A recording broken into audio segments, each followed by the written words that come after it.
good afternoon, good evening, wherever you're in the world. This is Asiri Pereira from England. Hello and hi from England. I'm Asiri Pereira from asiripereira.com, and this is my everyday social media live, and I'm on live on social media platforms on Facebook, Instagram, YouTube, and LinkedIn. So, I want to inspire many people in the world to get into higher education, and I'm Asiri Pereira from asiripereira.com.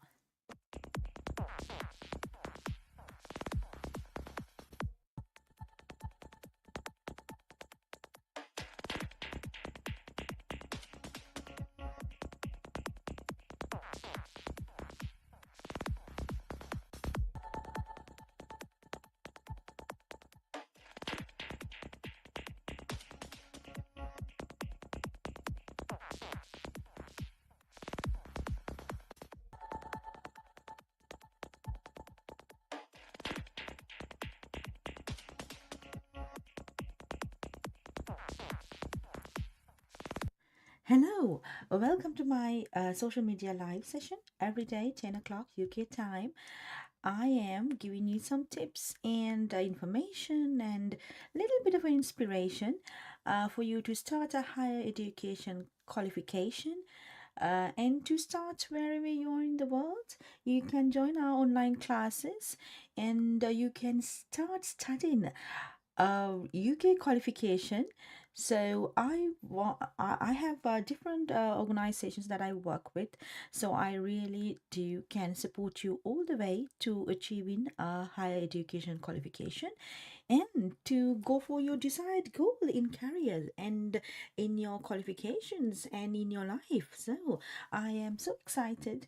I have helped many people in the world and I want to reach and help many millions of people in the world, so you get the best opportunity to study a UK qualification. You can study online. We have options to study online. Qualifications is business and management, IT, health and social care, and there are different other programs such as hospitality and tourism, education and training, childcare. So all academic, most of the academic programs that we deliver online, you can join wherever you're in the world. So we want to make high quality UK education available and accessible to the world.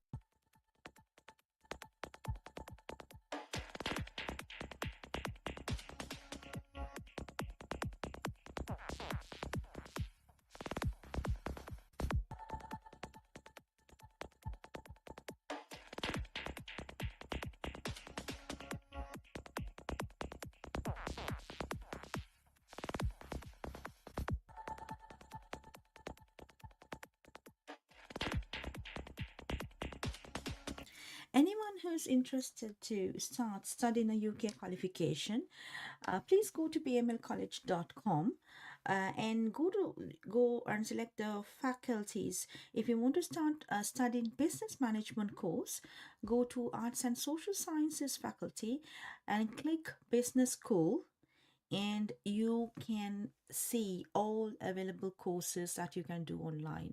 So we have online and on campus delivery. So let us know how you would like to start your qualification, because we have intakes, 4 intakes a year. So you can join our intakes and start studying these courses, because it's very important studying towards achieving a UK qualification, and also recognized qualification that can be used for university progression and for job opportunities. This is a very good platform that you can start studying uh, um, a UK qualification. So you go to bmlcollege.com. At BML, we believe that the education is your birthright. You don't, you should get the opportunity.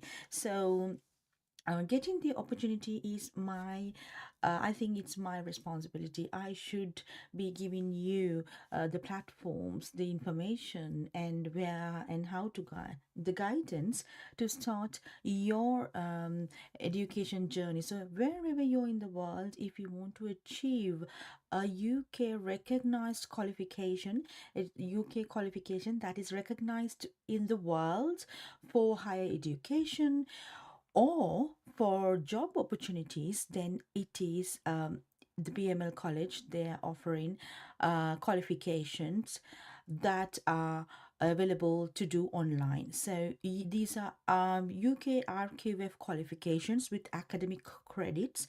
So and it's well recognized, very well delivered. You can complete these qualifications 100% online, and you can complete these qualifications at your own paces and poses. And also, the college gives you one-to-one personal tutoring online, where the learning management platform, and they give the proper and a quality supporting system. There's a supporting system for the students to achieve these qualifications, because we believe at BML it is the education is a birthright. Everyone in the world should have access to equal opportunities. So that is why we have made these courses available. These are all of course approved and recognized awarding bodies in the UK. These qualifications are recognized, very well recognized in the world, and you can complete these courses with the full support from the staff and the lecturers at BML College. So you can also complete these qualifications wherever you're in the world, and there are thousands of students studying these courses from 14 different countries, and we won't make this available to the world. So anyone for this matter, if you want to start studying a UK qualification, we have students from Middle East doing business management courses online, so then they are able to progress to their state universities. Now, for example, we had some students who wanted to who have completed the level 3 qualification just after O levels. So if you have finished O levels and your age of 16 and above, so you can then apply to our courses level 3 uh, foundation diploma, and you can, without completing A levels, you can complete our foundation diploma, and we give full support, and you get 60 credits, and then you can progress to university year 1, or university foundation year. So it depends. So if you want to start a UK qualifications just after O levels, and you if you want to do it at your own home, okay, comfort of your own home, then we have this system where you can complete your qualification at your own home. We give the full support, guidance, the lectures at your fingertips. So let us know how we can help you. You can complete these qualifications within minimum of 3 months to 1 year, and then gain these UK qualifications, the credits, and then you can move to the university straight away. Any university, we have partnered with over 1,000 universities in the world to get you many facilities, the many options as we can. So why not start studying at the comfort of your own home, and start studying the UK qualification. So go to bmlcollege.com. BML College offers a lot of programs that you can do online and get UK qualification. So you are getting the best education possible, and you're progressing. You can complete these qualifications and at the comfort of your own home, and also you are able to get the full individual support, one-to-one support from our lecturers. So start studying a qualification, because I believe it is very important that you are moving up in the ladder, because that's what, as parents, as teachers, that's what we want.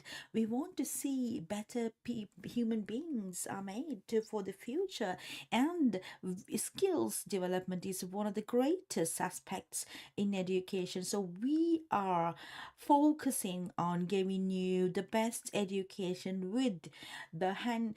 We want to give you the share the experiences and how the industries work. Now we are based in the UK, and we are inspiring you the perfect education that UK has to offer. So we have experienced teachers who go beyond the textbooks to apply this knowledge in practice. So we are giving you examples based in the UK industry examples.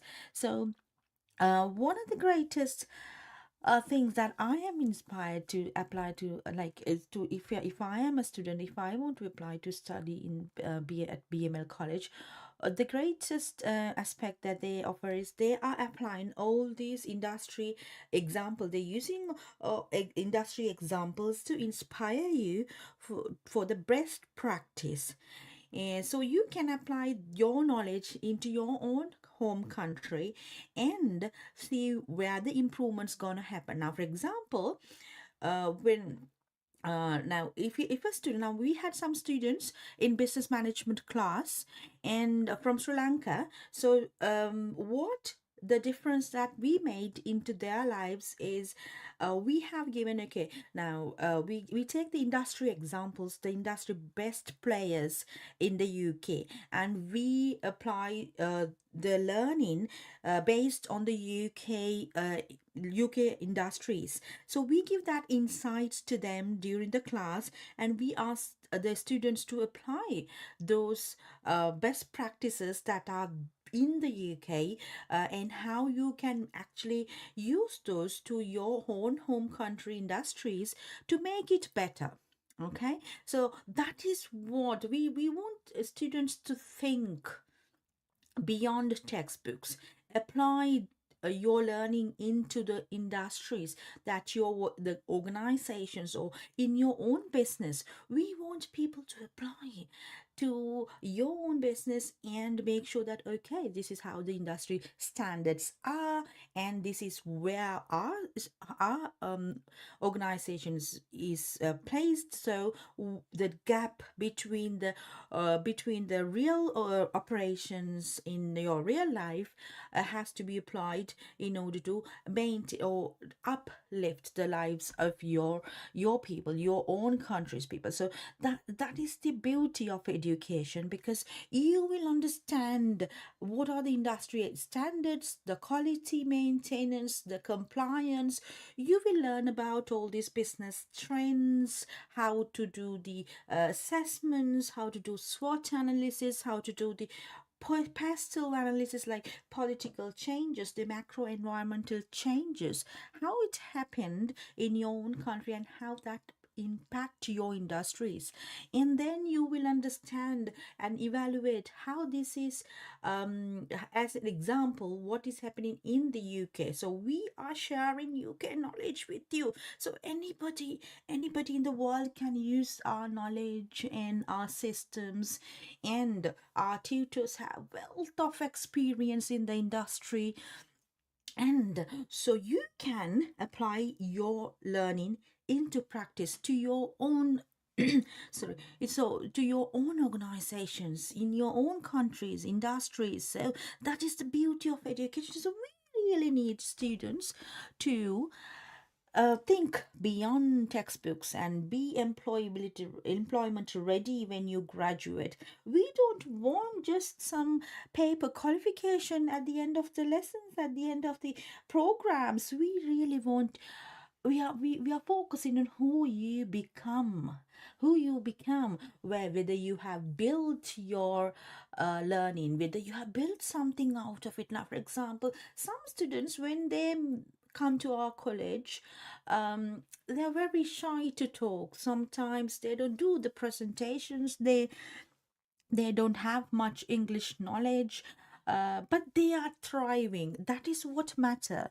So in education or in life or anything for that sense, what matters is that you're ready, you want to try, you are positive about your experiences, and you're positive that you can make it, and you are available, and you are ready to learn. That is, now sometimes people have to unlearn, so unlearn and learn again, because sometimes the things that you thought was right for years may be wrong, because the industries change, the environmental factors change, people's behaviors change, the customer trends change.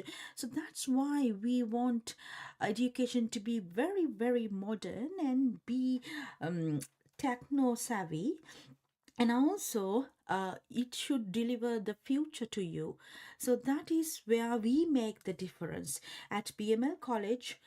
We want, our mission is to make sure that you are ready. Once you complete your qualification, you are ready to take over the desired goals that you, why you started this program in the first place. Now, for example, we have students who want to start a career in healthcare sector. So we are getting student registration. So what at the class, what we inspire people, yes, you need to be ready to take over the employment or start your new business if you are doing business studies. So we want people to transform their lives.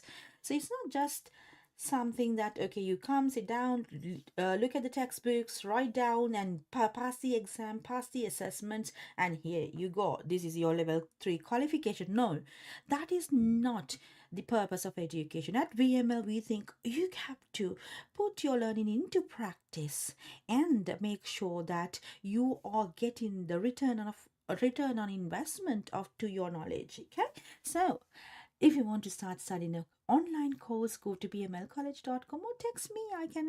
I can guide you through how to apply for these courses, when to apply, how much it's going to cost, what are the eligibility criterias, and whether we give scholarships. Yes, we do give scholarships to all students wherever you're in the world. So we are giving up to 50% tuition scholarship for students who are finding it difficult to pay the full tuition fees.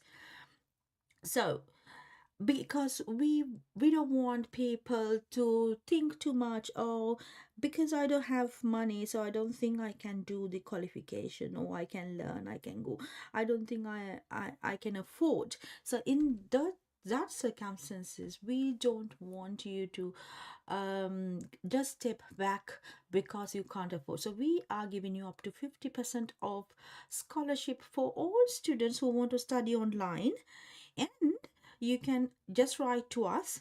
You can send an email to admin@bmlcollege.com, explain your financial situation, and explain why do you need this award, and to start the qualification, and also tell us what are your future plans, because that's what we need. We need people who have a brighter who think bright futures, and who are ready for the future, who want to do more, and for the, we have, we, even our children, we need to make sure that, okay, so you are getting the knowledge, the expertise, the experience, the competencies, the skill development, all that are needed. And I think it is the responsibility of the colleges to make sure that, okay, so they are ready for their university. We do university pathway programs, and also at least you are ready to take over your employment. That is where we make the difference. So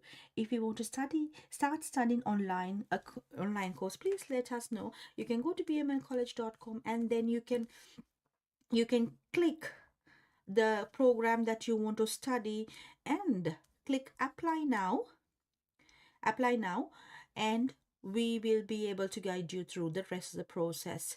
It is very important that you have the English knowledge, because because we these all qualifications, the assessments, assignments are done, and the classes are conducted in English. So you need to have understanding and written and listening skills to start studying these courses. We have intakes in January, April, July, and August. So you can join any of the courses and complete these qualifications with a minimum of 3 months to maximum of 1 year.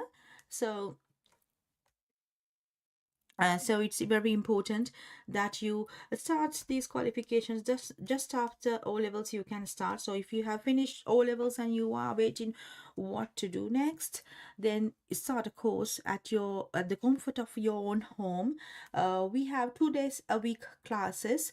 So, and we give you full support, guidance, and the one-to-one lectures if you want. And we have group classes, we have online sessions, the webinars, seminars, and students who want to start studying at our campuses. We have 2 campuses, one in Birmingham, UK, and one in Sri Lanka, Malabar, Sri Lanka. So any of these campuses also you can start studying if you want, or if you want to start studying at your own comfort of your own home, then that is also possible. Okay, so that is about how you can apply for online courses. And next, I want to tell you about study abroad program as well. So we have study abroad program. Stay tuned.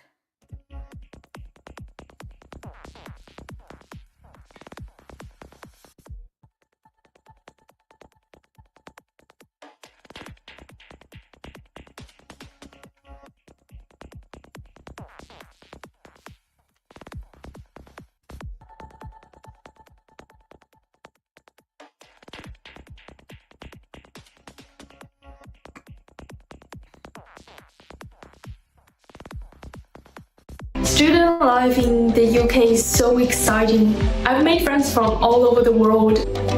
The quality of teaching in the UK is something I never had before in my life.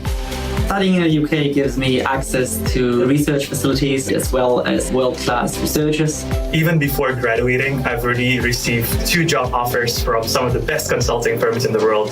I'm on my way and I've got a second place to call home.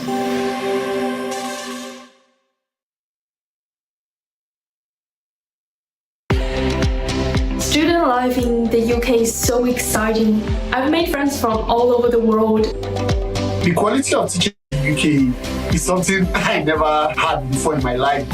Studying in the UK gives me access to research facilities as well as world-class researchers. Even before graduating, I've already received 2 job offers from some of the best consulting firms in the world. I'm on my way and I've got a second place to call home.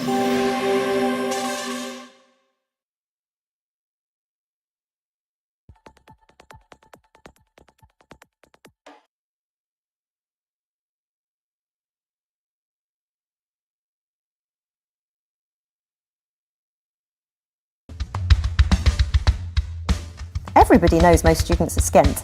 That's why they get discounts on pretty much everything. From buses to haircuts and concerts. You don't have to live on toast and tins. Supermarkets are full of tasty deals, and there's plenty of second-hand style around, and money advice. So you can keep your spending tight and still cut loose now and then. Experience life-changing learning. Study in the UK.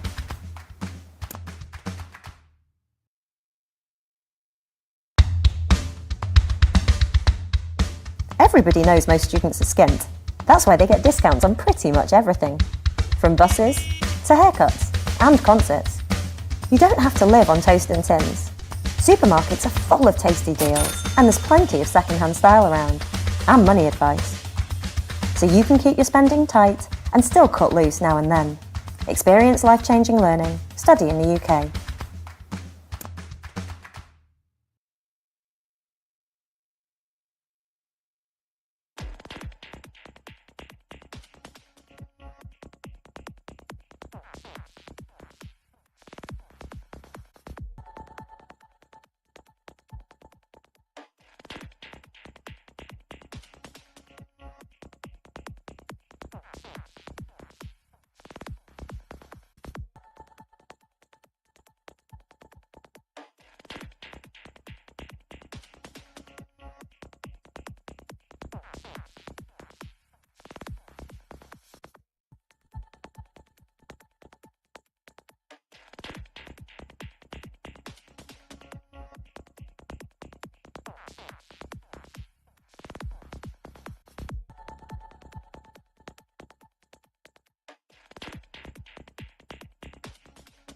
Student life in the UK is so exciting. I've made friends from all over the world. The quality of teaching in the UK is something I never had before in my life.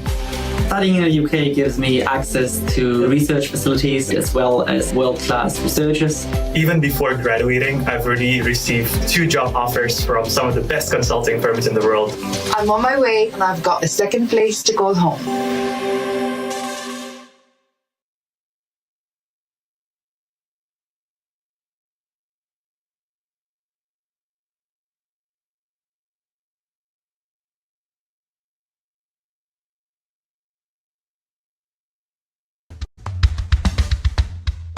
Everybody knows most students are skint. That's why they get discounts on pretty much everything. From buses to haircuts and concerts. You don't have to live on toast and tins. Supermarkets are full of tasty deals and there's plenty of second-hand style around. And money advice. So you can keep your spending tight and still cut loose now and then. Experience life-changing learning. Study in the UK.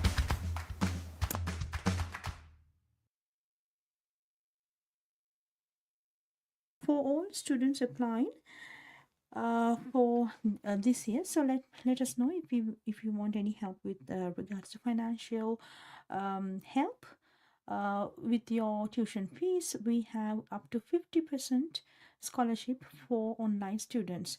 So anyone from anywhere in the world can apply to study at BML College. We have supportive teams and the qualified lecturers. We give one-to-one personal tuition. So if you want to apply and start doing a qualification, UK qualification, do it. Start doing your course, and we have one-to-one support from our lectures. You can block sessions and get personal attention, personal tuition to complete your qualifications. We are flexible and available. There are lots of students are completing the qualifications because it is very important, especially when you're in the UK. You need to have a qualification to get into a job, so it's very important. And also you need to develop your skills, understanding, knowledge and employability skills in order to get a job of your preference. So at BML College we take pride in giving you flexible and accessible and affordable tuition for your higher education. So you can contact us on admin@bmlcollege.com. We can get you more information, and we have friendly teams, qualified tutors to get you the support and the guidance you need. A lot of people find it very flexible, and you can complete these qualifications at your own pace and process. So I think it's very important for working people, full-time working people, parents are actually finding it very easy and flexible, and also our qualifications are recognizable. So it's of course regulated awarding bodies, and we have very close relationship with our awarding bodies. We are continuously improving our education system. We have the materials, learning materials and systems in place. We have the support and staff to support you all the way. So we are continuously improving our quality of education, because that is the ultimate goal of any educational institution, because who you become through education is what matters.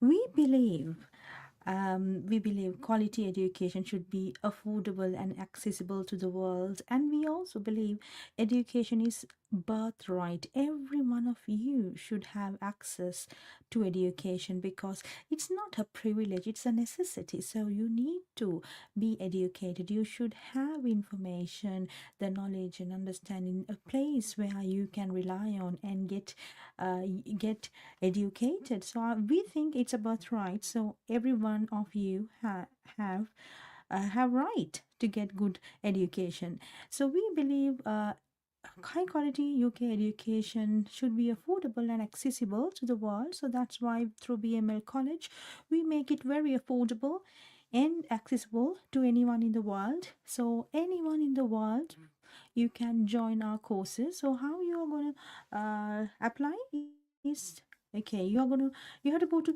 www.bmlcollege.com and go to the faculties if you want to apply for level 3 diploma in health and social care. Then you go to health and medical sciences faculty. We have 3 faculties and 9 schools.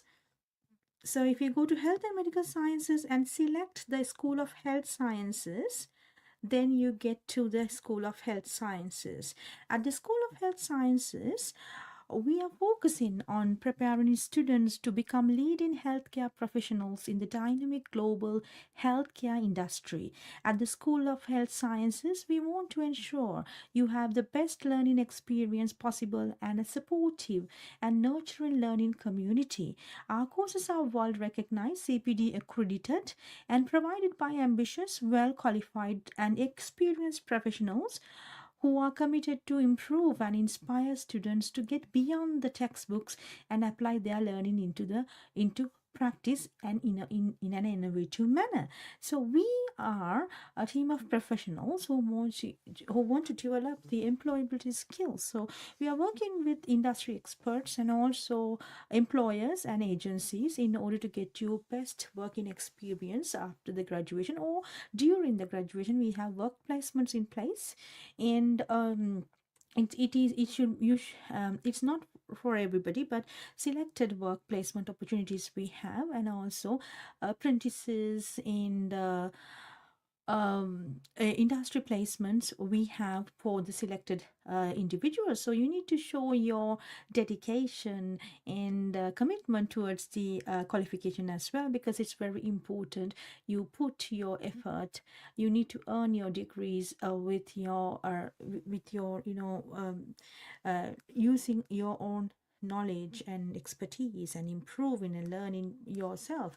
So if you go to level 3 diploma in health and social care, then you can access the information related to OTHM level 3 foundation diploma in health and social care course. This is very popular course among the students in the UK, because there's a lot of students are getting sponsorships, looking for sponsorships in the health and social care sector. So what we recommend is to go for this RQF level 3 qualification, then look for opportunities in the UK care home sector, also maybe hospitals. A lot of students are getting into opportunities. So at BML, we are trying to get some opportunities for students as well, but sometimes it's not for everyone that is selected. So but we are trying our best to get you as many opportunities for our students as we can, but most of the time students with their dedication, with their skills, with their knowledge that they have developed throughout the program, they are finding better opportunities. So we are proud about it. But maybe some of the students are finding it difficult to get into a work placement. In that case, we encourage them to get repeated interviews and then find for opportunities elsewhere in other countries. And some of the students are applying to move to other countries for better opportunities. It is, or we are at BML, we are trying our best to help you to get better opportunities through education. We are here to build a greater community supports and giving our students the best services that we can to get into job opportunities.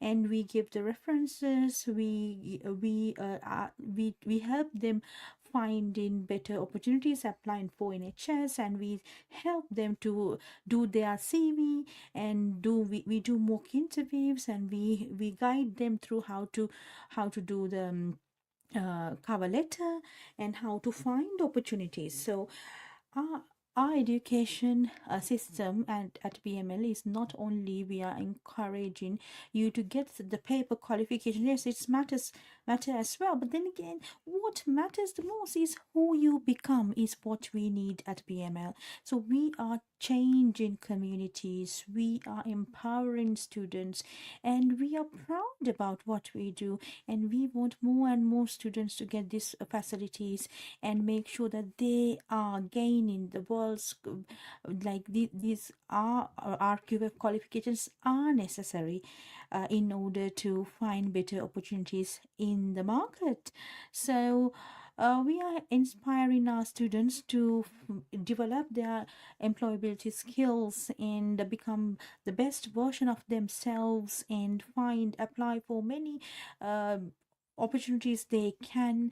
And we are also giving some opportunities for our students to find and go. We arrange some interviews, but it's up to them again when to try and pass these tests and interviews, the aptitude tests, and grabbing these opportunities are up to the student. But we are trying our best at BML to get you the best opportunity in the market.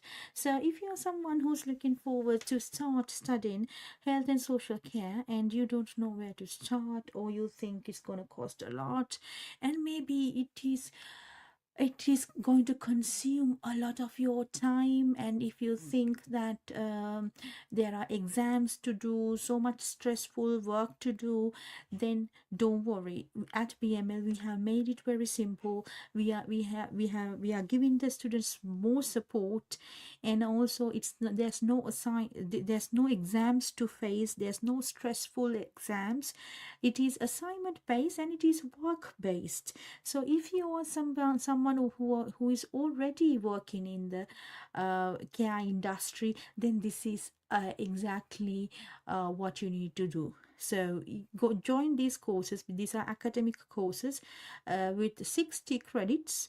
So you can once you complete a level, then you can complete the next level in the education, such as level 4 diploma and then level 5 diploma, like that. There are loads of opportunities if you want to start studying at BML. So we are very flexible, and you can do part-time, full-time, or distance learning method, or we also can do a blended learning method, and you can complete these courses within 3 to 6 months. We have intakes in January, April, July, and August. The fee is £2,000, but then we give you 50% off for health and social care students, because we believe we have to support the industry, as well as we need to support the people to for affordable tuition. So we are going to give you up to 50% off scholarships for students who are finding it difficult to pay the full fee. So apply to admin@bmlcollege.com. We can revert back to you with your affordability, so then we can do an assessment and see whether we can offer you up to 50% off tuition scholarships. And also our courses are very flexible, so you can complete at your own pace and pauses. You are given access to the entire modules. Even if you pay by installments, you are given access to the entire 6 modules, where you have to complete the learning materials on the learning management system and submit assignments for that particular subject to the system. So we will do IQA, EQA, and then you will get your certificates at the end of the program. So we need you to, it's very flexible, but then you are given full guided learning hours as well. So you there are recorded sessions, online sessions, live sessions, workshops, and students are given demonstrations and seminars at our Birmingham campus if you want to study blended learning. So if you want to study online 100%, that is also possible. You can do online 100% online and complete your qualification. Move to the next level, like what a lot of students do who are already in the UK. What they do level 3, then after about 6 months, 1 year, they do level 4, they do level 5, and then they are going for the top up. degree, top-up degree in the university one final year. For that, we have universities that we are working with. We are placing you to university top-up, where students are then getting the university graduation, and then they can move up in the corporate ladder, maybe as a care manager or as a health and social care manager or social worker, in any profession, managerial profession in the health and social care sector, they can move. So yeah, you can apply to study our courses, and we have up to 50% off for the students who are joining these days. So we have April intake, and we also have July and August intake. You can complete these qualifications within 3 to 6 months. So let me know what we can do, and you have to send your CV, or you can apply through the, if you click apply now, then you can send your details, and then a member of our staff from the admissions team will be in contact to get you the best experience of getting the enrollments and starting your qualification and completion of your qualification. And we have one-to-one sessions as well if you want to start. So let us know how it works, and what is your purpose of studying these, because these qualifications are well recognized, and you can use these qualifications to apply for jobs.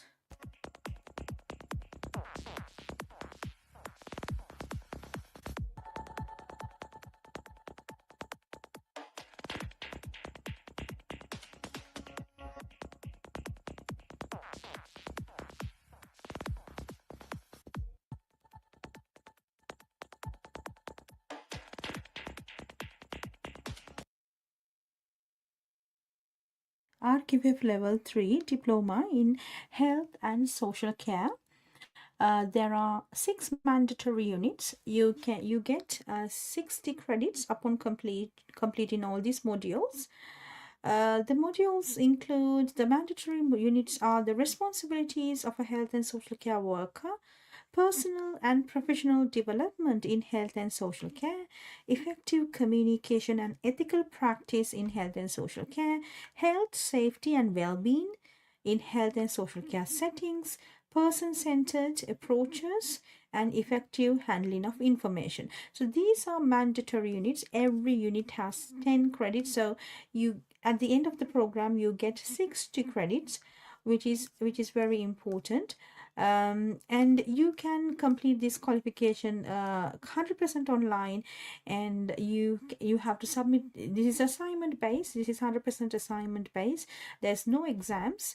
You can submit the assignments, and we give you the guided learning hours and access to the LMS, and you can progress to the university. So if you're someone who has just finished O-levels, you can start this course and then complete level 3 and progress to any university in the world. A lot of universities take UK qualifications. They accept UK qualifications as their entry criteria. So if you're someone who want to get into the university, then University Pathway Program, this pathway program enables you to get progress to any university in the UK or elsewhere. So yeah, if you want to apply to study this course, you can go to our website and click apply now. Then we will be able to get you the information. So I'm going to now show you some video about what we play at the class. So this is just a sample video that we play at the class. So if you want to hear that, okay, let's go for that. Exploration of the vital roles and relationships in UK health and social care. In this video, we'll move beyond simply listing job titles to analyze how and why these roles matter. Effective care isn't just about what one person does, it's about how everyone works together within clear boundaries and professional frameworks. A look at the main professional roles, the importance of teamwork, the the difference between working and personal relationships, and how regulators shape daily practice. By the end, you'll see how these elements combine to ensure quality, safety, and dignity for those receiving care. Start by understanding why roles and relationships are so important in health and social care. Care is rarely delivered by just one person.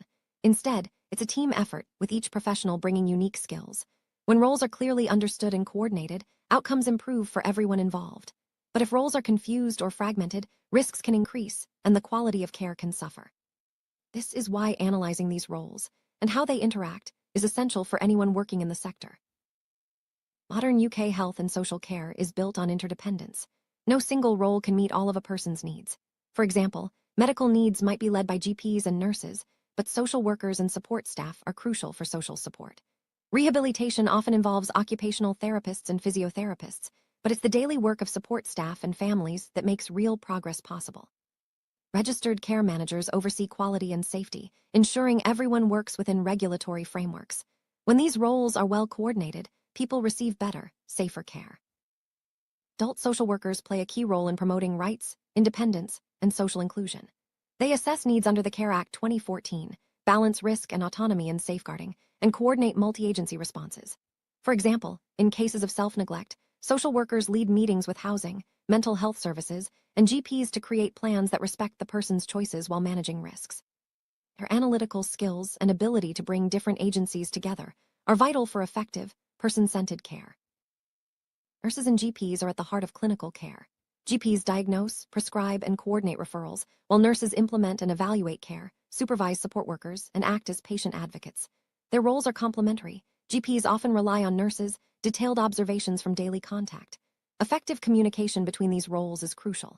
When it breaks down, it can lead to delayed diagnoses or medication errors. Working together, they ensure that care is safe, timely, and tailored to each person's needs.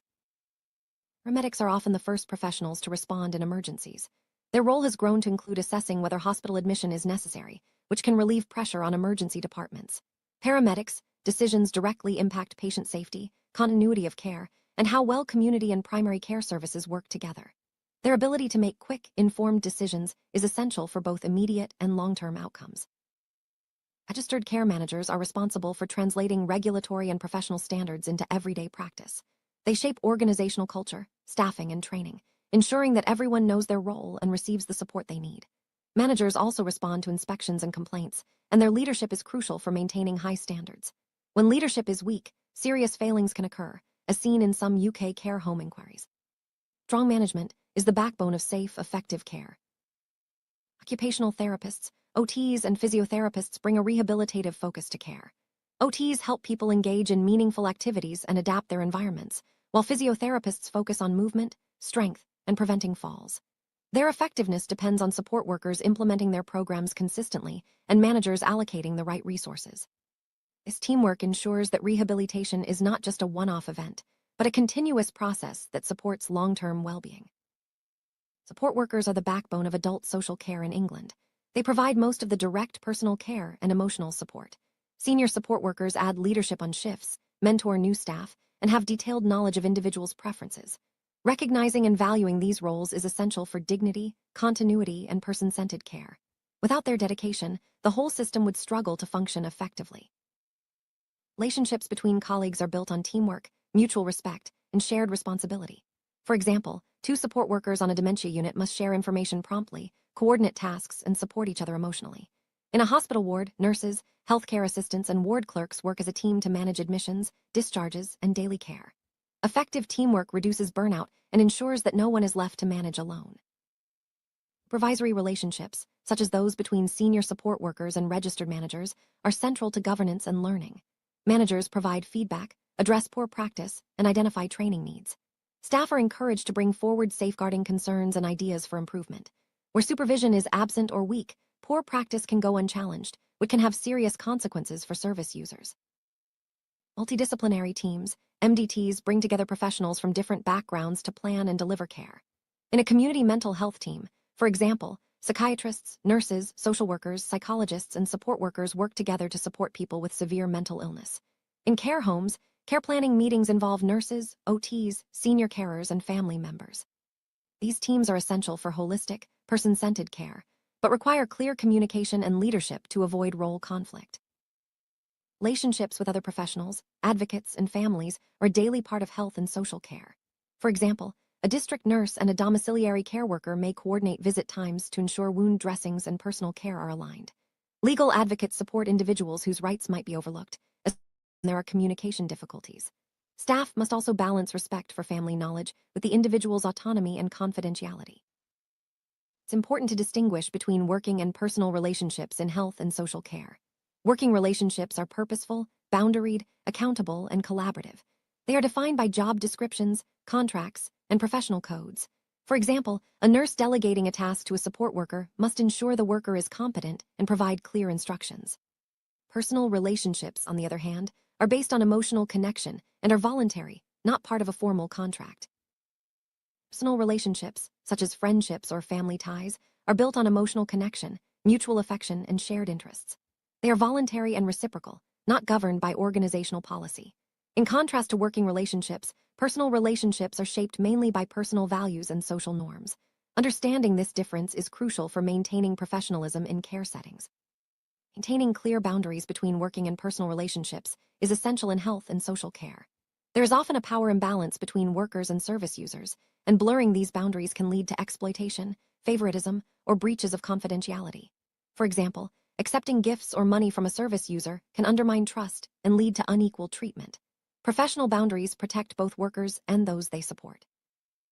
Regulators set the standards for health and social care and hold organizations and professionals to account. The Care Quality Commission, CQC, regulates services in England, inspecting and rating them, and taking enforcement action when needed. The General Medical Council, GMC, regulates doctors, while the Nursing and Midwifery Council, NMC, oversees nurses and midwives. These bodies ensure that roles are clearly defined, training is up to date, and misconduct is addressed. The Care Quality Commission, CQC, is particularly influential in shaping daily practice. It sets fundamental standards around dignity, safety, and person-centered care.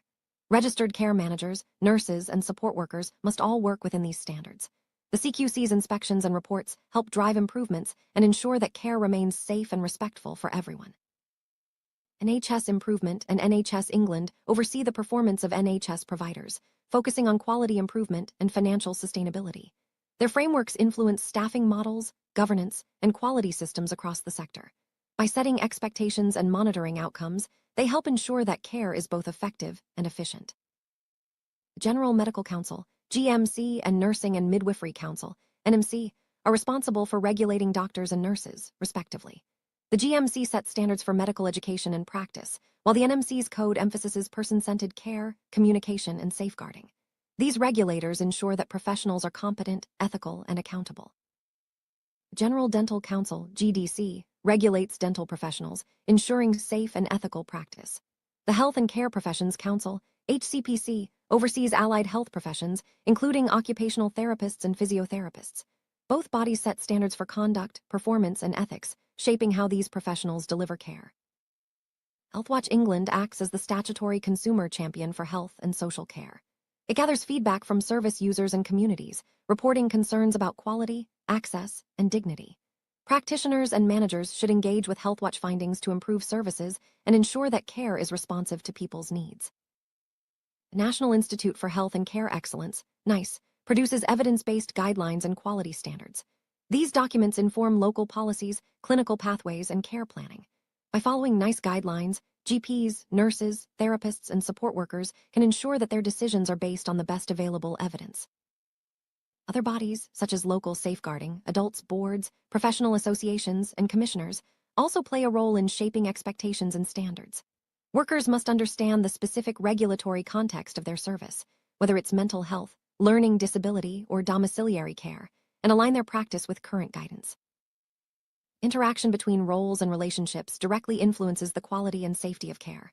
When professionals communicate well, respect boundaries, and follow regulatory guidance, people receive safer, more effective support. Conversely, poor communication or unclear roles can lead to mistakes, risks, and even harm.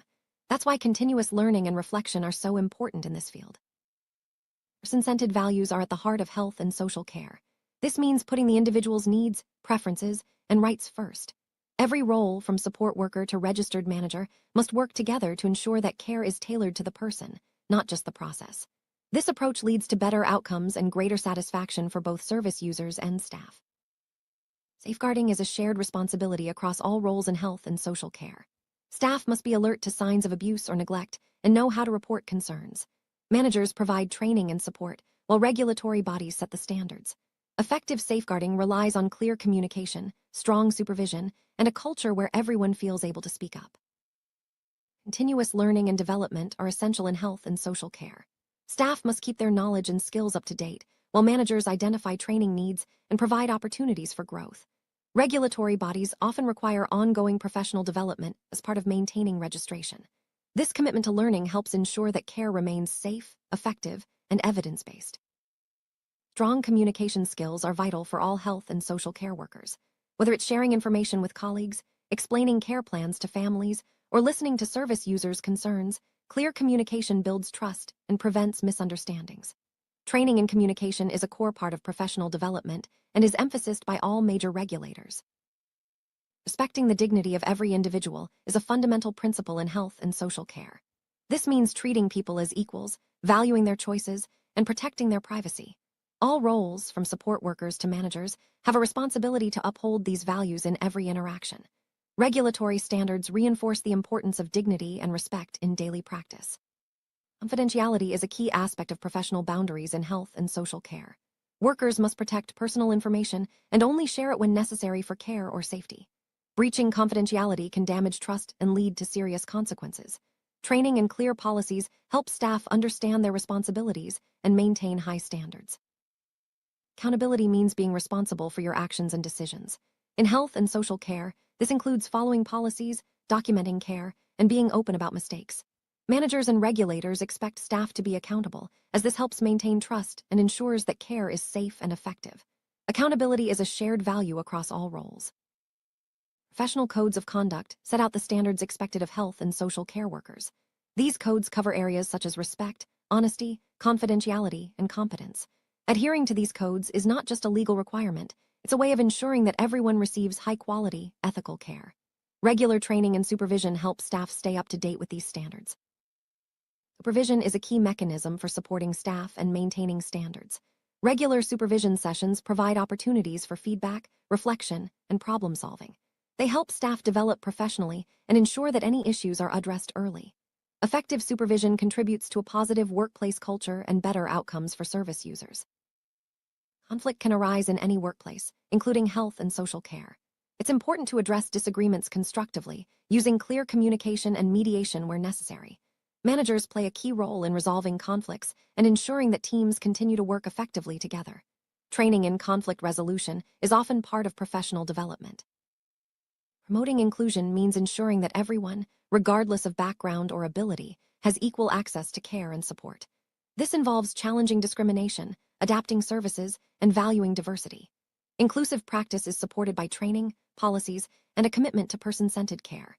It's everyone's responsibility to create an environment where all feel welcome and respected. Families play a significant role in supporting individuals who use health and social care services.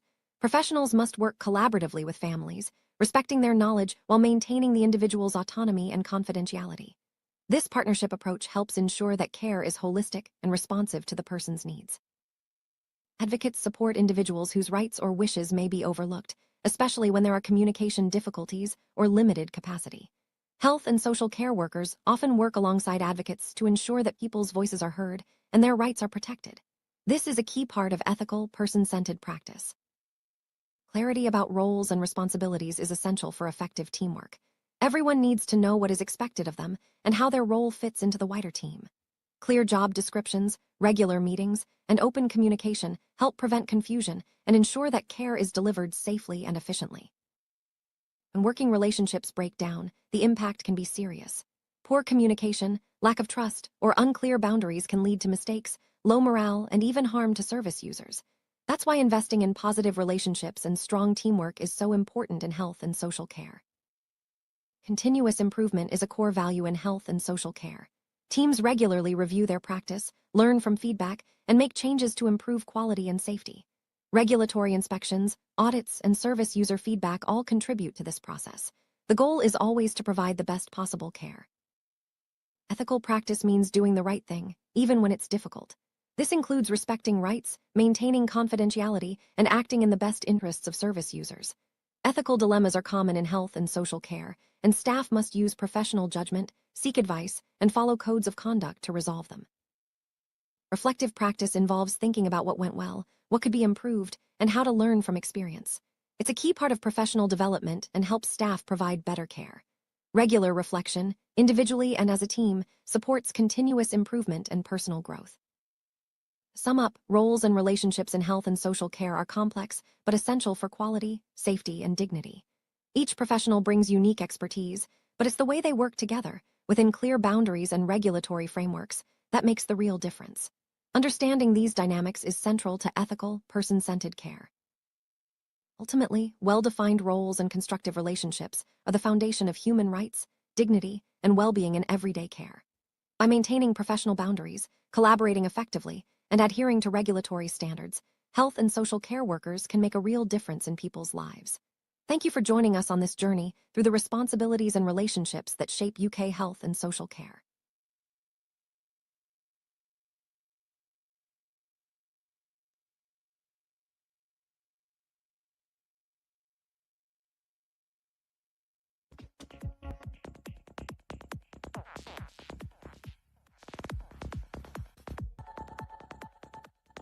That was some sample video that we play at our classes, and then we ask students to contribute their knowledge and experience as well. So these videos are available on our learning management system. If you want to start studying RQF level 3 foundation diploma in health and social care, then you have to click bmlcollege.com and apply to this course.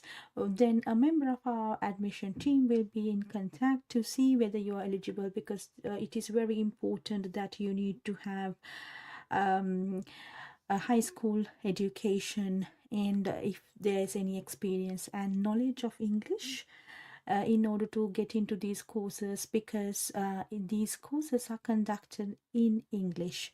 So it's very important you have the knowledge to in writing and reading, because you need to do the assignments in English as well. So BML College Online offers now 50% tuition scholarships for students who are finding it difficult to pay the full tuition fees.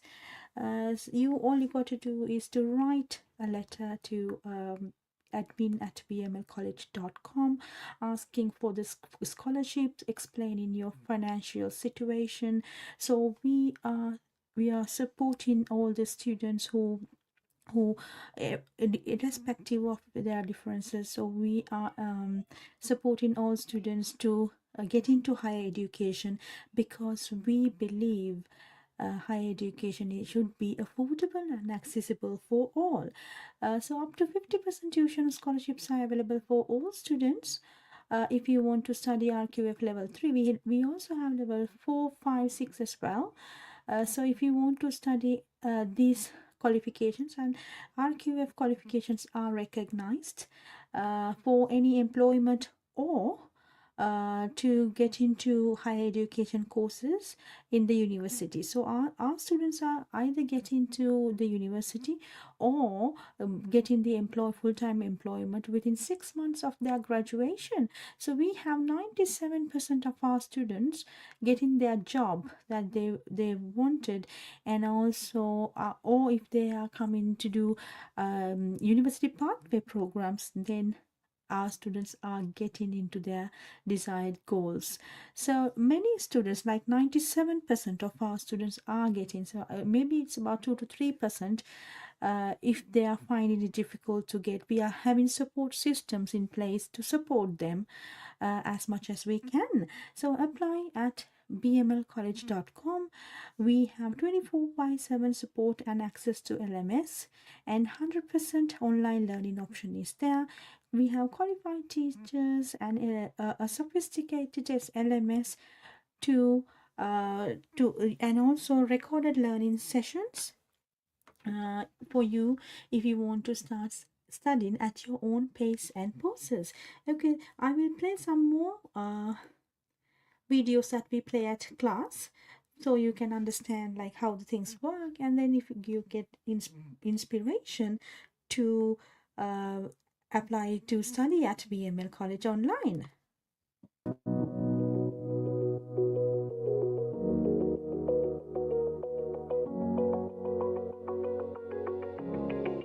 I always say, especially to ODPs and also other allied health professionals, is that HCPC do not look at the quantity of hours that you've done, they look at the quality. You need to make sure that you've got very good, substantive, wide range of CPD activities that you've been engaging in as well. And that's really important to just log it, not just to wait until the letter comes near when your registration is renewing. I think people always believe it has to be about academic side of things.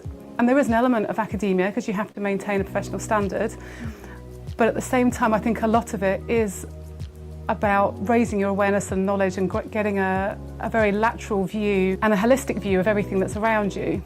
So being able to present your CPD in different ways, so to not only just to read the literature, but to communicate with others, to attend conferences and be more aware of products maybe on the market, new ideas. And to be involved. I think that's all CPD. And also the different types of development, 'cause it's not just about attending a course. You can read something, you can have a chat with somebody, you can have a situation where you've reflected on, you can do sort of simulation, they can also do bite-sized teaching as well, because we're so limited with time. So it's not just about learning, it's also about giving back as well. I prefer the types of CPD where you're actively learning and participating in something and then carrying that back to real life, to the ward or to the OT team in general. So things like conferences or learning courses, or even having an experience with a patient and then reflecting on that and discussing that within our team, or something where we learn something, we all go off and do it with our patients or on the ward and come back and reflect on it and evaluate what's happened or how we're using a treatment or an assessment. So very much that kind of proactive learning and reflection rather than just reflection.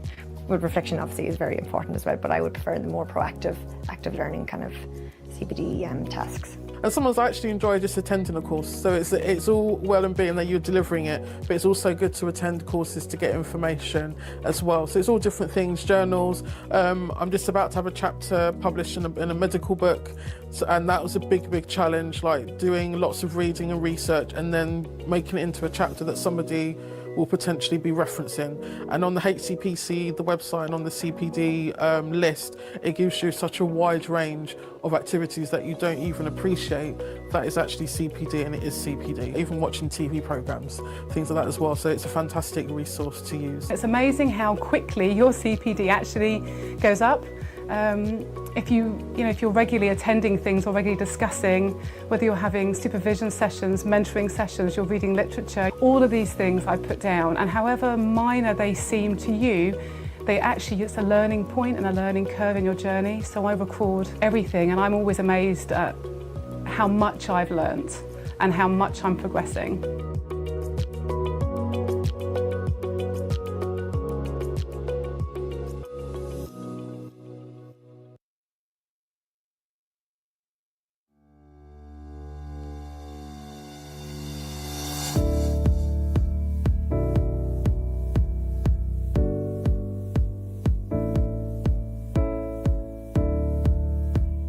Our support workers are important to us because without them, we can't do our job. We rely on our support workers very often to raise concerns to us because they are often the first people that see our patients when they deteriorate. Often the nurses might be on a drug round or busy with other patients or other tasks that they may not see those patients quickly. So our support workers will very often be the first people to flag any patient deterioration.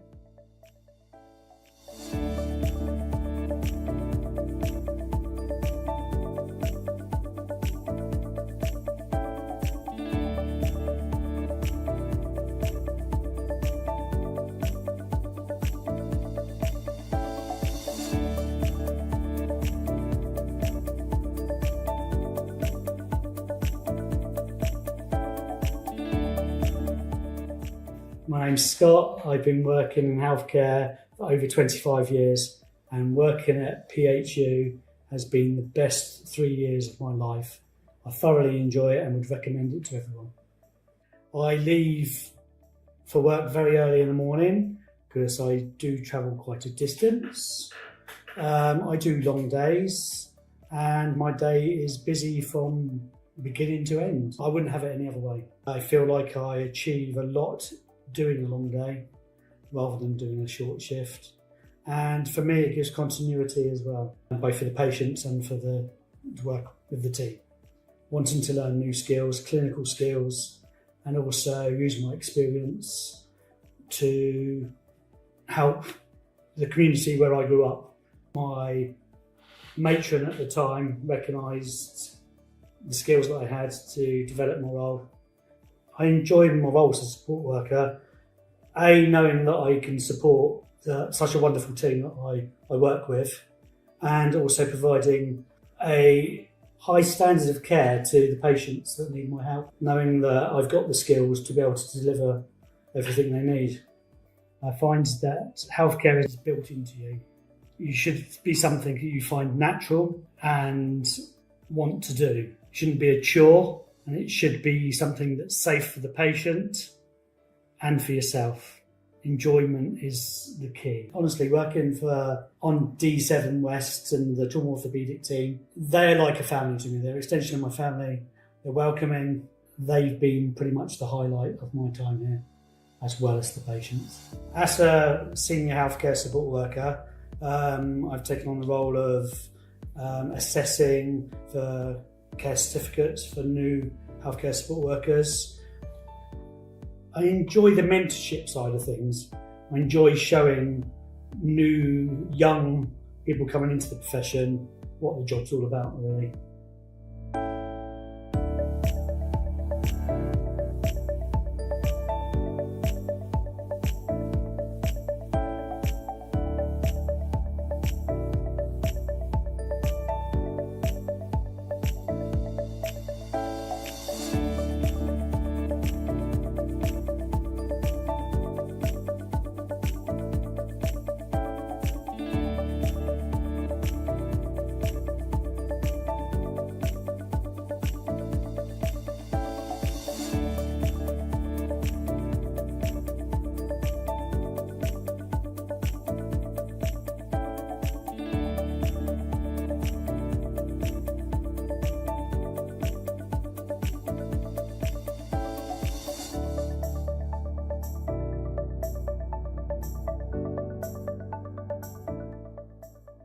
I'm Kira. I've been a healthcare support worker for 4 months. A typical day for me is a long day.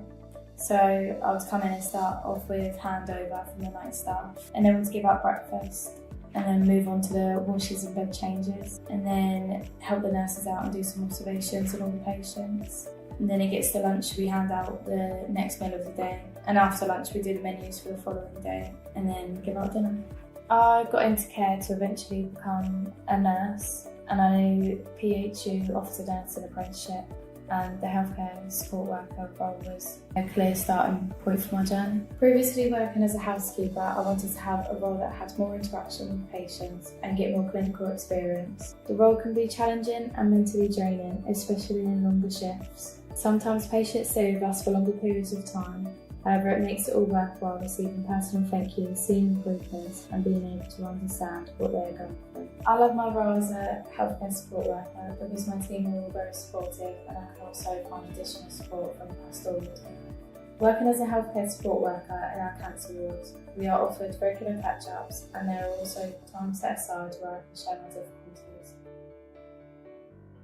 I love our support workers because without them, we can't do what we do.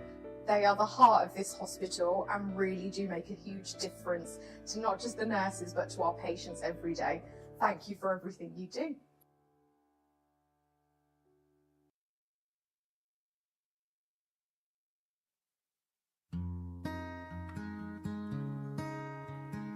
I'm passionate about compassion in healthcare because I believe that compassion is the one thing that we could be focusing on to change the culture within the NHS. So what is compassion? Well, compassion is that feeling that we've all experienced when we know that there is somebody that really cares for us. Compassion comes from that moment when we can see the world through another person's eyes. In healthcare, I believe that it comes from people who love their work and who truly understand why they do what they do. Compassion is about treating patients with dignity, respect and empathy through your communication skills and through your actions. It doesn't take very much. It can be a very small gesture that the nurse may do. I only this morning dealt with a lady that had come about 10 miles on the bus. She was elderly, she would have been entitled probably to hospital transport, but she'd made her own way here. When she came in, she was cold, so a cup of tea, 2 biscuits, and she was much, much happier. And that little thing really does make a difference. I think it's particularly powerful when we are feeling vulnerable in physical or psychological pain, or when we are afraid. My son is bedbound for 6 weeks, so boredom is a big factor. So if he was just left alone in this room, he will deteriorate, become sort of depressed almost. So the nurses come in, cheery faces. They ask quite often, do we need anything? Even the dietitian comes in and they'll try and encourage him to eat by sort of giving him star charts and goals to aim for. So they're trying to encourage him to get better. The consistent theme is that it is always the smallest things that make the greatest differences. You hear so many stories nowadays about people being treated as a number. And it's my experience, the professionals that are looking after me really do seem to care about what's happening, what they can do about it, and keeping me informed as to how they're doing it. And once you have that information, that empowers you then to obviously deal with your illness as best way you can. Not only that, it's all the staff, even the canteen staff, how good they are as well. Compassion isn't just about talking to the patients, it's making them feel safe in a nice clean environment where they can feel at home. They've really been so kind to me. They made me comfortable all the time. I might be a bit anxious over something, but they soon sort me out. So I see compassionate care being delivered when the staff themselves feel cared for, when they feel free to speak openly, free from fear, then they work together as a team and they trust each other. I think that the most valuable gift that we can give each other and to our patients is the gift of time. Time to allow the patients to speak about what matters most to them. And most importantly, time for the staff to listen. I think you have to show a genuine interest in the patient without being judgmental. Try and find out a little bit more about their lives, their beliefs, their values, in order to empower the patient to be able to make decisions about their rehab and the goals that we're going to set together. They often divulge all sorts of different things about their worries at home. It might be who's going to walk my dog while my leg's in plaster. And it's things like that that we can help to facilitate arrangements that make a big difference to how they experience their care. I believe that if we focus our attention on things that matter most to our patients, then we will gain their absolute trust. This trust would improve clinical outcomes, would improve financial outcomes, would empower patients to improve their quality of life, would reduce their dependency on their system and improve morale of our staff. This has to be our #1 priority.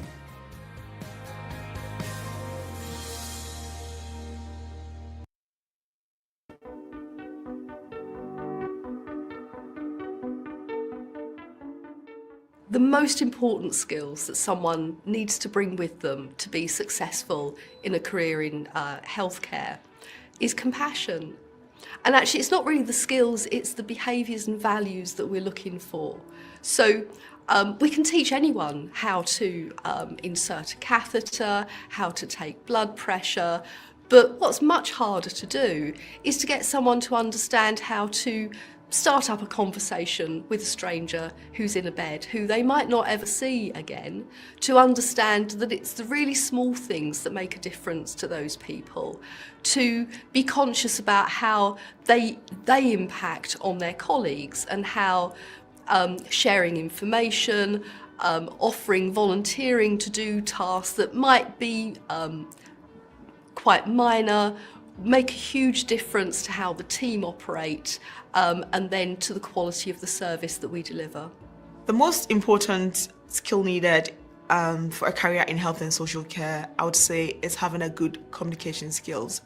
We work in a very multidisciplinary team, and having the good communication means that you be able to speak, sort of have good contact with your team members, and also give some sort of sense of belonging to your patients who are not even actually able to speak for themselves. Respect is really important in health and social care, and I believe it's important in any industry that you choose to go into. Just knowing how to speak to somebody, or whether it be a patient, it's so important. I think that's the fundamental thing, respect.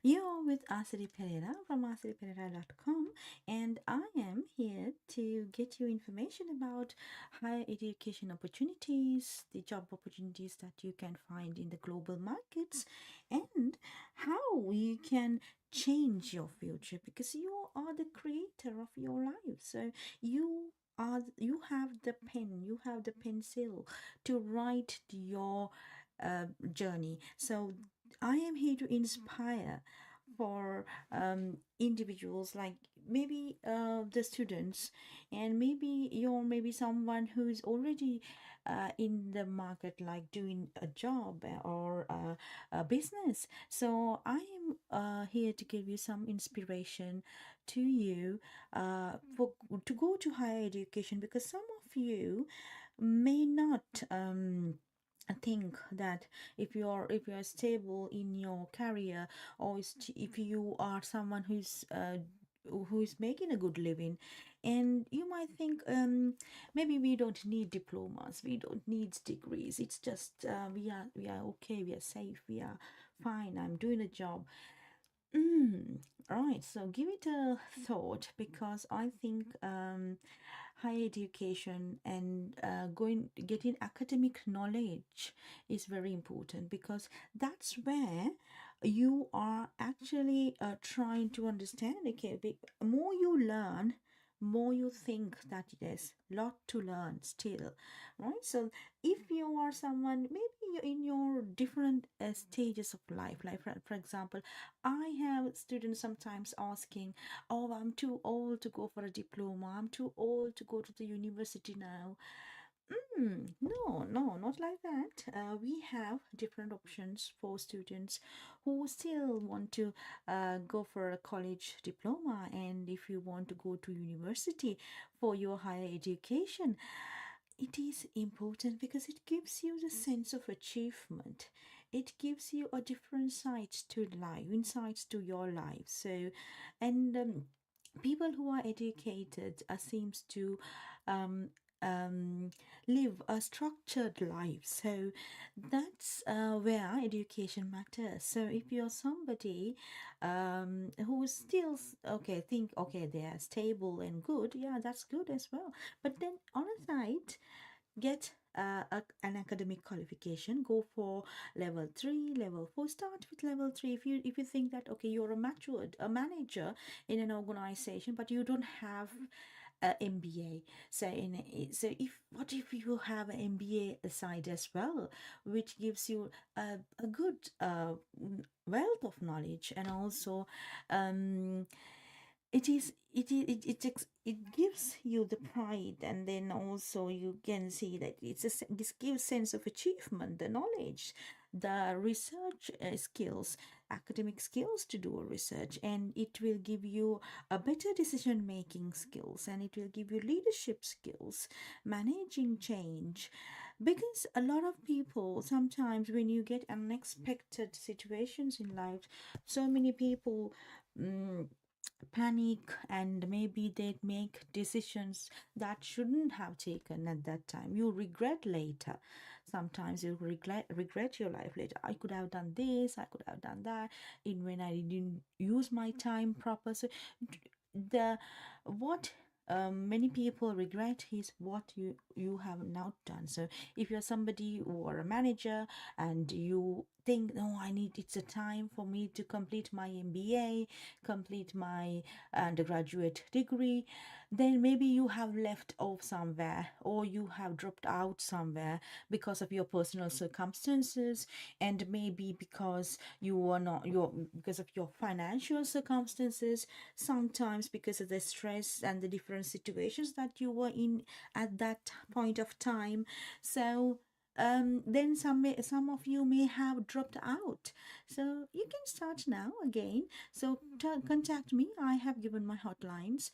I have staff systems and systems in place to support you all the way. If you have left if you are a college dropout at level 3, then you can start again level 3, level 4, level 5, and then we will guide you to university of final year top up, so you can get graduated at the university and you can fulfill that dream. You're not too late, you're not too busy to start an academic qualification. So I think it's a great opportunity if you want to start studying a higher education qualification wherever you're in the world, or whatever the state that you're in your life now. Think, pause, and restart.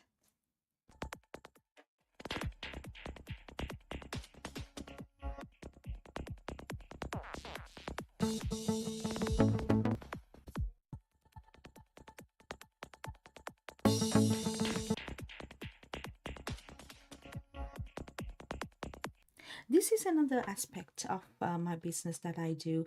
I inspire students who are already in the UK with UK passport, British passport, or settled status in the UK. If you are someone, you may be an immigrant from any part of the world, and you're based in the UK, and you want to start studying a course, and you think you need some support, then we have student finance support, student finance courses, funded courses for students who are already in the UK and who are settled in the UK. Also students in refugee status, or British people with British passport can start studying at a UK university with the help of Student Finance England. Okay, so this video is for them. So if you want to know more information about how do I start these courses, how to apply for student finance, what are the courses available, where are the locations, I am 45, I'm 50, can I start studying now? Yes, you can. And some students who are 20s or any age, you can start studying undergraduate qualification with the help of student finance. Okay, so this video is for them to have a look whether you are eligible, and we can help you to find learning opportunities that gives access to student finance. So we will guide you through all the way. We don't charge any money for this consultation. In fact, I want to inspire as many people I can to learn, do, rise. This has been a trademark in the UK. I have trademarked this, my brand in the UK, learn, do, rise, which means like I want to inspire many people to get into higher education through my learning part of that vision. I have the vision. So learning part is all about, I want to inspire many people to start in higher education qualification if you're an international student, yes, you can contact me, and we have partnerships with almost all the UK universities and thousands of other universities in the world. We can guide you how to get into these universities, and I want many people to get graduated. So that's my part of my vision. So I don't charge that. All this information, the time that I'm spending, and my team, the systems, the offices that we operate, we don't charge you for higher education opportunities. You only have to pay for the universities or the courses or the colleges or the institution that we are referring you to. You have to directly pay them. It's just that we don't charge the student at all, okay? And so then learn is all about, yes, what I also believe, that if you have learned something, practice that in the real world. Practice it, because that's important. Sometimes I have seen some, especially women, what they do, they complete their qualification, but then in the middle of their life, sometimes they stop working, or sometimes they get bombarded with different ideas and family influence and all that stops them utilizing their knowledge in practice. So I am here to empower many women in the world to get into education, get into job opportunities. So I am working with some employers to empower and encourage women to get into business, or also probably job opportunities. So I don't discriminate, of course, but then I want to inspire people to, especially women, to get into work, because you can start where you are, with what you can and with what you have. Then let it go, then it will grow, and sometimes the experience that you are getting, and sometimes it may help you to make a living.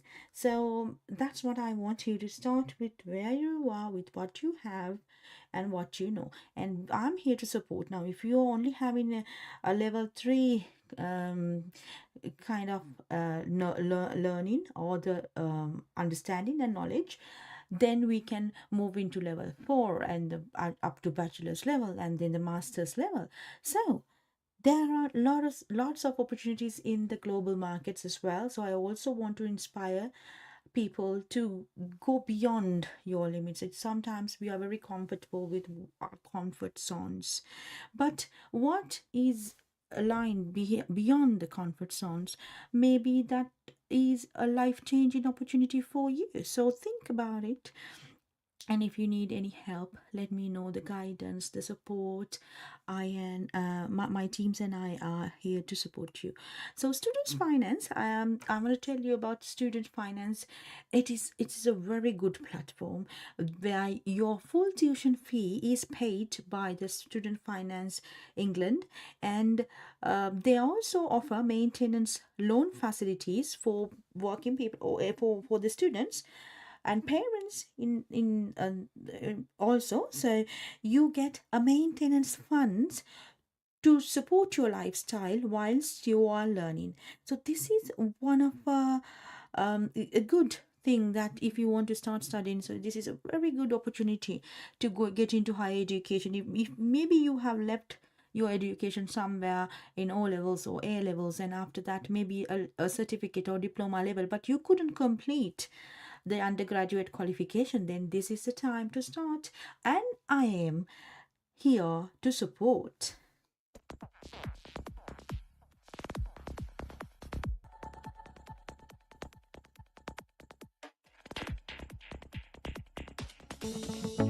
Applications are now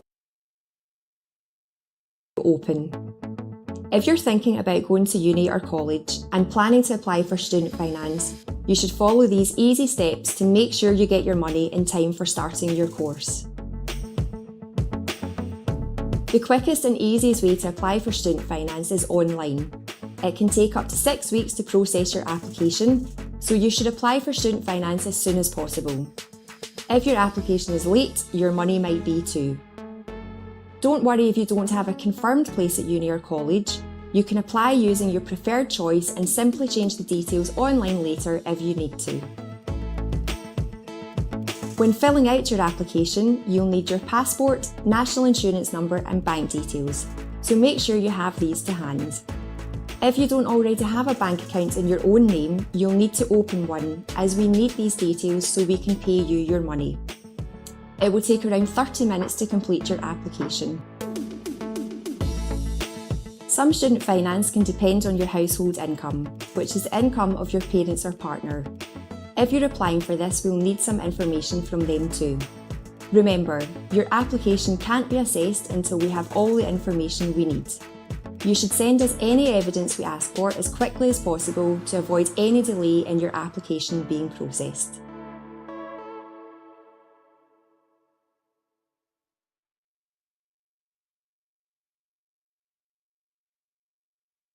Student loans.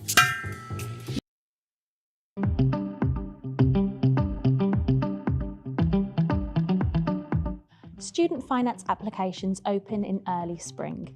It's important to apply as soon as possible to ensure your payments arrive on time when you start university. Applying late could mean your payments are delayed and arrive after you've already started your course. So let's go through the process of making your student finance application. Firstly, you'll need to make an account on the Student Finance England website and set up a password and email address. You will log into this account throughout your time at university, so make sure it's an email and a password you'll remember and keep these details safe. You'll then need to provide student finance with your passport details or another form of identification, as well as your national insurance number as a part of the application. Then you'll enter the details of your university and course along with your bank details. You don't need to have a confirmed place at university in order to apply for student finance. You can make the application according to your preferred choice and change your university later on if you need to. If you're applying for a maintenance loan, you'll need to enter details of your household income. This depends on your circumstances, but if you are under 25 and live with your parents or guardians and are financially dependent on them, this means you'll need to provide details of your parents' income and their contact details. After you finish your part of the application, your parent or guardian will then get an email with a link to set up their own account and fill in the part of the application confirming the information that you have provided. Your parent or guardian will need to provide their national insurance number and may also need to submit proof of their income in this section. Once that's done, you'll need to sign a form and submit the application. It normally takes 8 weeks to get a response back once you've applied. You'll get a statement confirming your tuition fee loan and telling you how much money you'll get for your maintenance loan for the coming academic year. At this point, you could be asked to provide extra evidence of your household income. The student finance application can be a little nerve-wracking, but there's no need to worry. Take your time with the application, and if you're still struggling, please get in touch with us and we can help answer your question. It's often a much quicker process than you expect.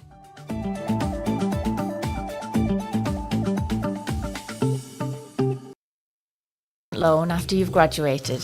Usually the 1st April after you leave your course. You need to pay back your student fee loans and any maintenance loans you received for your living costs.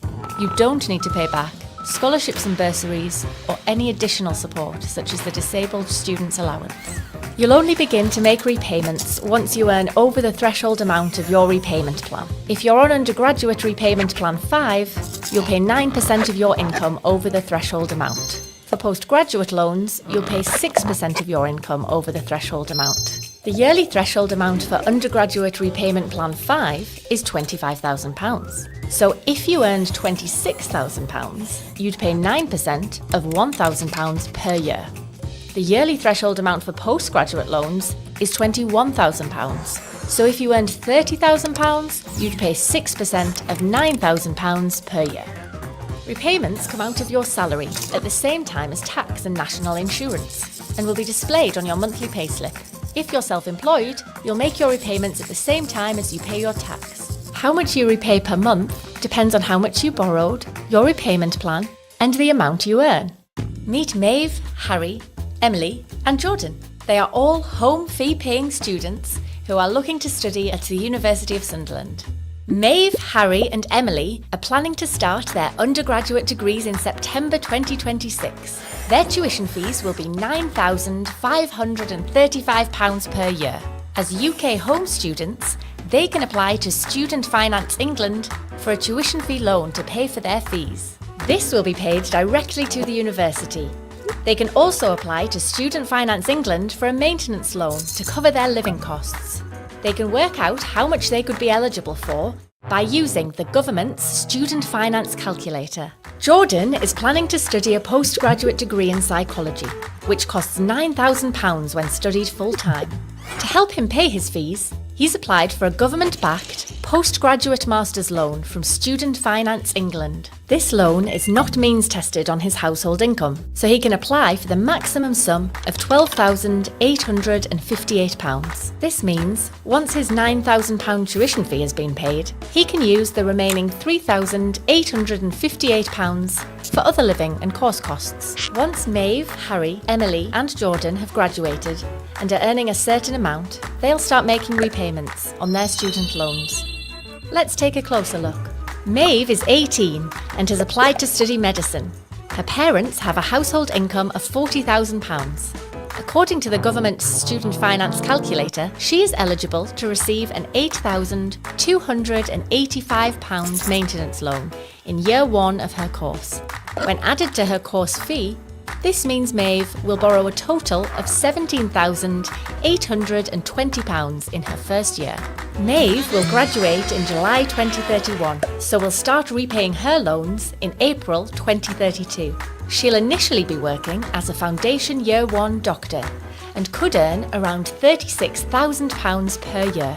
Based on this salary, as she'll be on repayment plan 5, her student loan repayments will be around £82.50 per month, or £990 per year. Harry is 20 and has applied to study adult nursing. His parents have a household income of £35,000. According to the government's Student Finance Calculator, he is eligible to receive a £9,038 maintenance loan in year 1 of his course. When added to his course fee, this means Harry will borrow a total of £18,573 in his first year. As a nursing student, Harry will need to consider some additional course costs. These include his uniform and travel to and from his placements. He may be able to claim for excess travel costs through a travel and dual accommodation expenses claim from the NHS Learning Support Fund. The fund will also provide Harry with a non-repayable training grant of £5,000 for each year of his studies, which he can claim alongside his Student Finance England loans. This means that alongside his maintenance loan, he'll have a total of £14,038 to spend on living costs in year 1 of his course. Harry will graduate in July 2029, so will start repaying his loans in April 2030. The starting salary for nurses in the NHS is £29,970 per year, which is £4,970 over the threshold on repayment plan 5. So, he'll repay £37.28 per month, or £447.30 per year. Emily is 18 and has applied to study computer science. Her parents have a household income of £69,000. According to the government's Student Finance Calculator, she is eligible to receive a £3,907 maintenance loan in year 1 of her course. Added to her course fee, this means Emily will borrow a total of £13,442 in her first year. Emily will graduate in July 2029, so will start repaying her loans in April 2030. On average, computer science graduates can earn £44,143 per year. Based on this salary, as she'll be on repayment plan 5, her student loan repayments will be around £143.57 per month, or £1,722.87 per year. Jordan is 33 years old and owns his home with his partner. He is currently in an administrative role, earning £26,886 a year, or £2,240.50 a month. He studied for a BA in Performing Arts over 10 years ago and graduated in 2012. He is on Repayment Plan 1 for his undergraduate loans and currently repays £6.16 a month, which is 9% of his income over the monthly threshold of £2,172. His postgraduate loan has a separate repayment plan from his undergraduate plan. So, when he graduates, he'll continue to repay his undergraduate student loans at 9% of his income over the Plan 1 threshold. He'll also repay a separate amount of 6% of his income over the postgraduate loan threshold, which is £1,750 a month. These two payments will be displayed separately on his payslip. Jordan could start earning £46,000 as a chartered psychologist when he graduates. Based on this salary, and the amount he earns over the threshold amount of Plan 1 and the postgraduate loan plan, his monthly repayments would be £149.51 for his undergraduate loans and £125 for his postgraduate loan. For full details about repaying your own student loan, see the government website.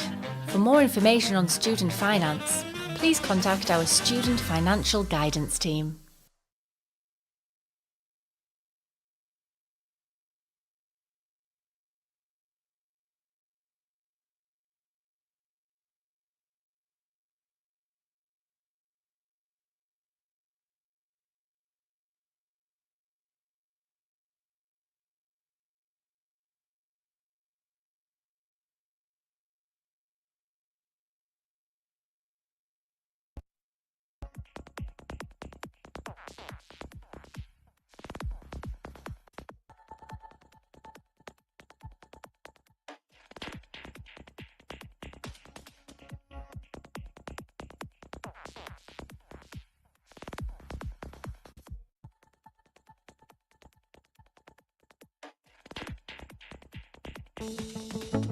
Applications are now open.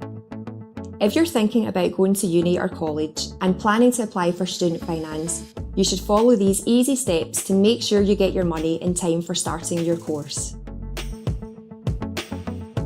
The quickest and easiest way to apply for student finance is online. It can take up to 6 weeks to process your application, so you should apply for student finance as soon as possible. If your application is late, your money might be too. Don't worry if you don't have a confirmed place at uni or college. You can apply using your preferred choice and simply change the details online later if you need to. When filling out your application, you'll need your passport, national insurance number and bank details, so make sure you have these to hand. If you don't already have a bank account in your own name, you'll need to open one, as we need these details so we can pay you your money. It will take around 30 minutes to complete your application. Some student finance can depend on your household income, which is the income of your parents or partner. If you're applying for this, we'll need some information from them too. Remember, your application can't be assessed until we have all the information we need. You should send us any evidence we ask for as quickly as possible to avoid any delay in your application being processed.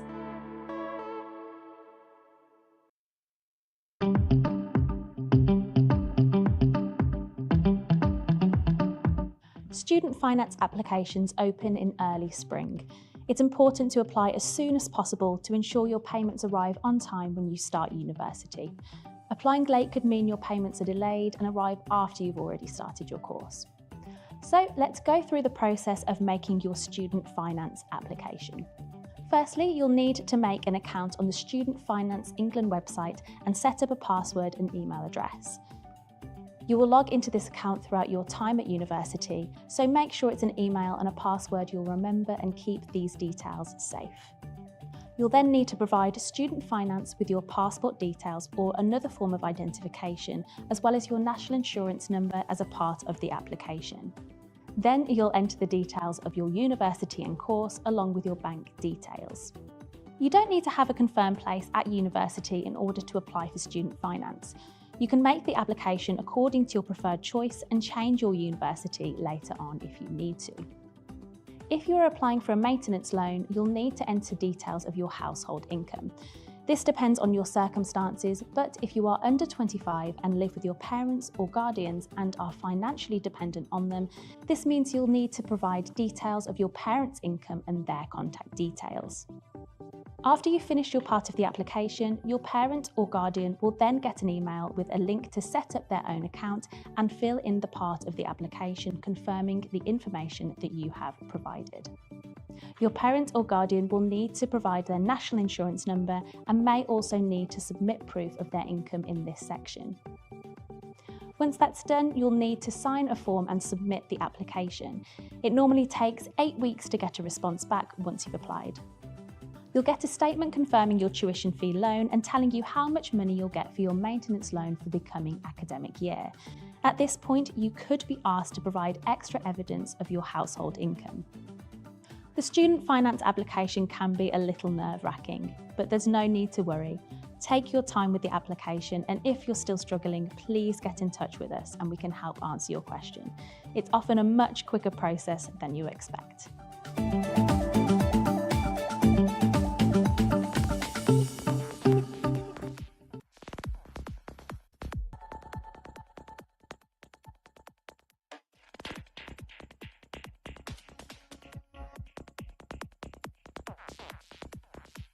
Right, so that was all about how I can help with your education.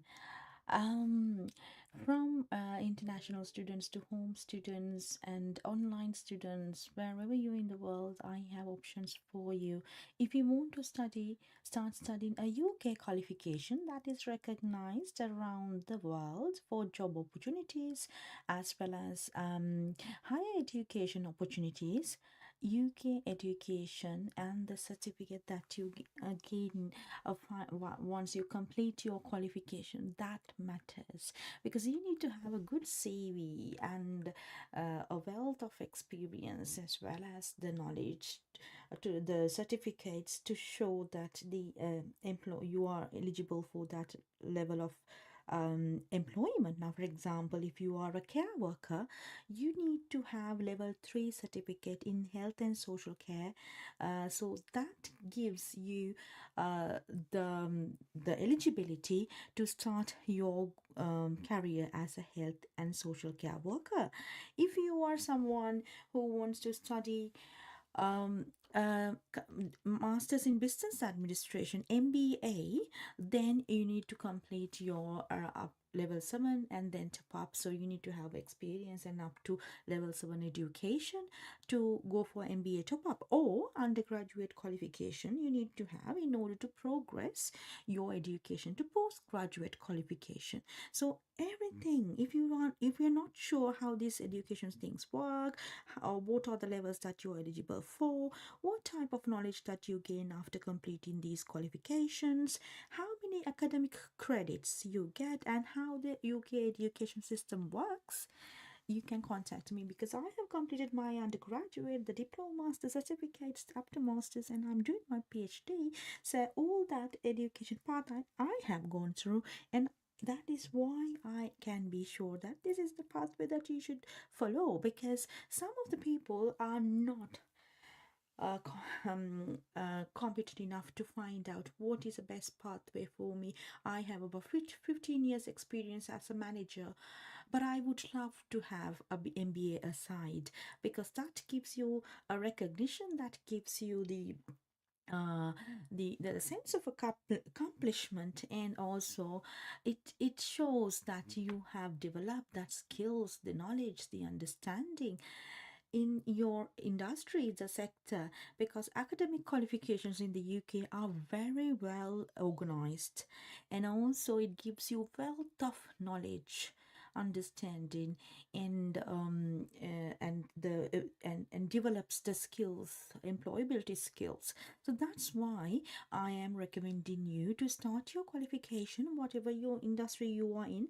If I can help to find out what qualification, what university that is applicable for you, for your qualification, and what qualification you can follow, let me know about your profile. So send your CV, then I can help. What I have mentioned in the screen, my hotlines.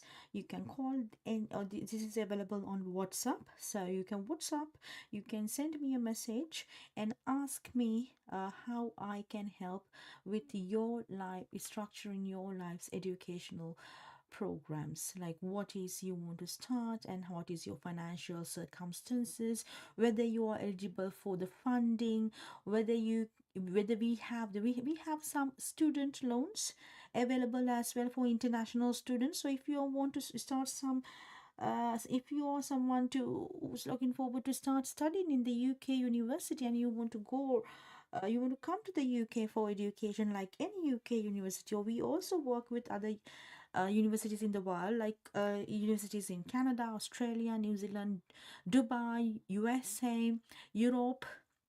We are working with thousands of universities across the globe to get you best opportunity. So let me know how we can help, and we are here to give you full support. And we don't charge you for our consultation. We do not charge from anybody for our consultation. We are here to support all the way, because I personally want millions to get inspired to start studying the qualification, because that is my mission and vision for life, I think. So I am here to support you. Thank you so much for joining me today. So it's been 2 hours with me. I am planning to come live on social media platforms every day, 10 o'clock in the morning UK time. So if you want to get send me a message, or send me a message on Facebook, Instagram, YouTube, or LinkedIn, please let me know. I am here to support. So thank you so much for joining me. Enjoy your rest of the day. And if you want to start an educational qualification, then that's me. You can contact anytime. I have offices in Sri Lanka and in the UK. I have some agencies in different parts of the world as well, like Ghana, Nigeria, India. Some of the agencies are there in Middle East. So I'm trying to get a UK education affordable and accessible to the world. So let me know how I can help. I'm here to help. I love to help many people as I can, and I don't charge you any money for these consultations. Thank you so much for joining, and enjoy your rest of the day. And I'll see you tomorrow, 10 o'clock, UK time. Goodbye.